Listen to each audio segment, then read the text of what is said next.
I think you can say about Steve Rogers' character, he's a hero before he takes the super soldier serum. He's got courage, he's got values, he's got all the things that you want in a superhero. He just doesn't have the size and the strength. And once given that, it makes for an awesome, awesome superhero.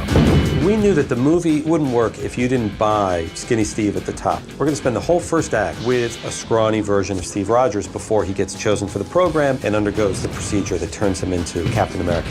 And if that looked fake, if that didn't feel right, you would lose it entirely. It's not about the transformation, and we thought very long and hard about how do you do the transformation in a way that hasn't been seen before. And you think about needles and pads and steam and smoke and water and liquids and all this kind of like, how do you do it? And every time you'd think about all the movies that have done it before. And so rather than it being about the transformation, what we decided it was going to be more about establishing the character beforehand. Get back! And then the transformation isn't the big deal. It's a pretty big scene, but it's sort of behind closed doors. It's really about the man that goes into the pod and then the man that comes out of the pod, and that's what the beat is in the movie, as opposed to it being, and now we see his muscles bulge and, expand and everything else. Knowing what we wanted Chris to look like when he came out of the pod, fully transformed, we knew that he had to start working out right away. And he spent probably 3 months getting into that shape. We also knew that the entire first act of the film, he had to look like he weighed 100 pounds and was 5'7". Obviously, once he started working out, there's no going back.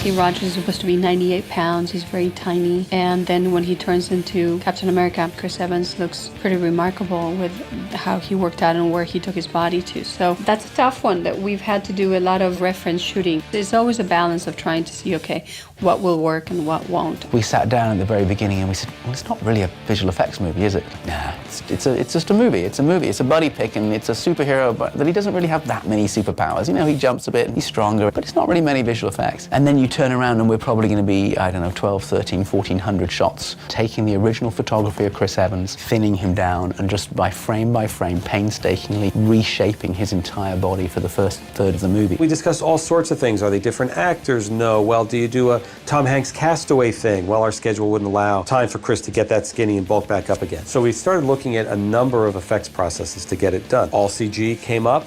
We just didn't feel it was there. It wasn't right, and there was enough of that creepy factor that you would never be able to fall in love with it. And the goal was to make the audience fall in love with the character before he gets any muscles, before he puts on the costume, before he holds the shield. And in early meetings we had with Chris Evans, it was very important to him and it was important to us that it be him, that it be his performance, that entire section of the film. I think if you get to know who Steve Rogers is before he becomes Captain America, that's what will make for a good character, that's what will make a good movie. We wanted Chris Evans and Stanley Tucci together. We wanted Chris and Hayley together. We needed Chris and Tommy Lee Jones together. And that's why the performance works.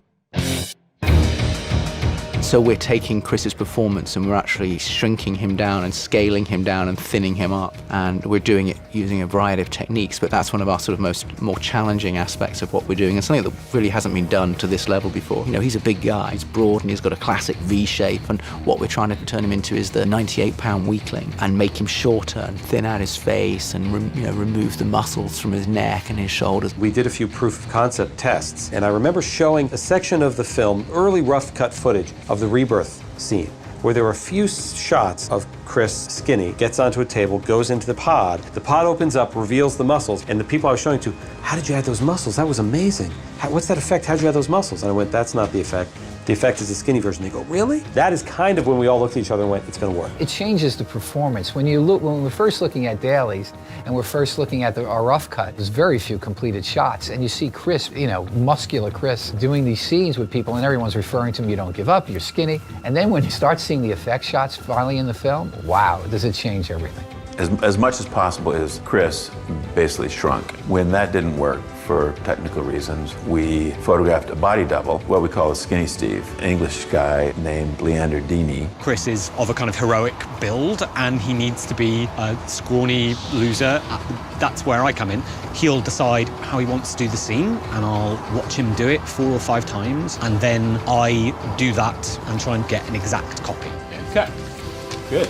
You do one with Chris, you do one with a double, you do one with a clean plate. Sometimes we do one with Chris and slide a green screen in behind him. Sometimes we do one with the double and put tracking markers on his face. Frankly, because we wanted to give the effects houses as much information as they needed. because we knew the process wouldn't be easy, and we knew that from shot to shot they'd have to vary their technique. So we essentially covered every technique possible to give them all the ammunition they need. What we found out early on is that Leander wasn't quite thin enough and weak looking enough, and he wasn't quite emaciated to the point we wanted him to, so we would have to skinny up Leander as well. And sometimes when we skinny Leander, Chris's head would be wrong. It's amazing how just a matter of millimeters will make him look like a completely different person. It's been probably the hardest thing for us to achieve, because not only are you trying to make someone look small and you're trying to make him look believable, but you're also trying to make him look consistent. And from shot to shot, depending on the lens that you used when you photographed it or the lighting, that can change things dramatically. And because there's so many shots, it's not like we can give them to one artist and say, you know, make all these shots look like the same guy. They have to go to several different artists. We employ 8 or 9 companies currently, and we've got them in 3 continents. And some of those companies will have upwards of 300-400 people working on this. There's a lot of work and a lot of an incredible amount of energy and effort goes into every single frame in the final movie. You know, you really are concentrating on every single pixel. So they're constantly comparing notes and trying to make them look like the same person. So if the lighting is different, the angle is different, and the weather is different, it changes just enough so that suddenly you shrink him down and it's not the same guy. Here we have an example of him where we've actually just literally taken his whole face and his body, his shoulders, his neck, and we've just thinned him down.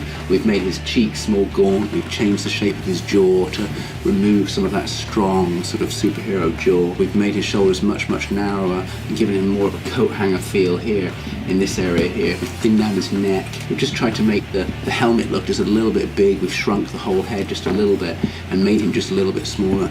What we're not doing is just a general overall scale down. So it literally is taking the sides of his features and moving them all in, but making sure that the central features, the face, stays the same. So that what you're seeing is still Chris Evans, and you can see that, you know, it's still the same person, but it's really trying to maintain that character of what Steve is. We are going to win this war because we have the best men, and because they are going to get better, much better.